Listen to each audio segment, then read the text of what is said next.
Hello दोस्तों, आप सब कैसे हैं। उम्मीद करती हूँ आप सब बहुत अच्छे होंगे, स्वस्थ होंगे, मस्त होंगे। आज मैं कहानियों की नई दुनिया में एक लालची राजा की कहानी लेकर आई हूँ। एक समय की बात है, एक बड़े से महल में एक राजा रहता था। वह बहुत लालची था। उसके पास बहुत सारे धन और पैसे के बावजूद भी उसको संतुष्टि नहीं थी। एक दिन एक बूढ़ा आदमी राजा के महल में आता है। वह राजा को एक अनोखा हीरा दिखाता है और कहता है कि इस हीरे से तुम जो कुछ भी मांगोगे वह तुम्हें मिल जाएगा। लेकिन उसने राजा को चेतावनी दी कि हर इच्छा की एक कीमत होगी। राजा बहुत खुश हो जाता है और हीरे को अपने पास रख लेता है। वह अपनी पहली इच्छा मांगता है कि उसे ढेर सारे सोने के सिक्के मिल जाए। अचानक से उसका कमरा सोने के सिक्के से भर जाता है।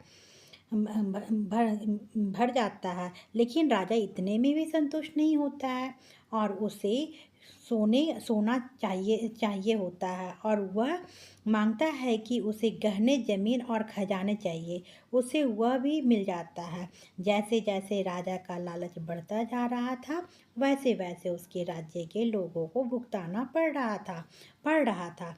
वे वह उस समय गरीब हो गए।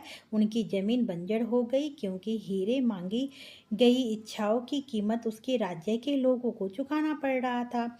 लोग गिड़गिड़ाते रहे राजा के साथ कि वह रुक जाए, लेकिन राजा ने उनकी एक भी ना सुनी। एक रात जब राजा सो रहे थे तब उनके पिताजी आते हैं और बोलते हैं कि यह लालच उन सब चीज़ों को बर्बाद कर देगा जिनसे तुम प्यार करते हो।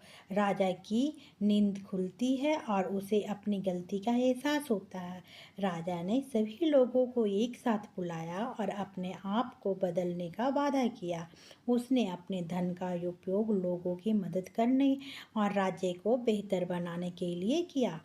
राज्य फिर से खुशी और समृद्ध हो गया। उस दिन से राजा ने सीखा कि लालची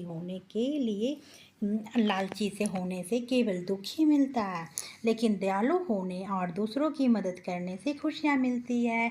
थैंक यू मेरे दोस्तों इस छोटी सी कहानी सुनने के लिए। अगर जो आपको इस कहानी अच्छी लगी हो तो मेरे चैनल को, कहानियों की नई दुनिया को आप सब्सक्राइब कीजिए, लाइक कीजिए और कमेंट कीजिए। Bye bye. फिर मिलते हैं दूसरी कहानियों में। Okay, thank you.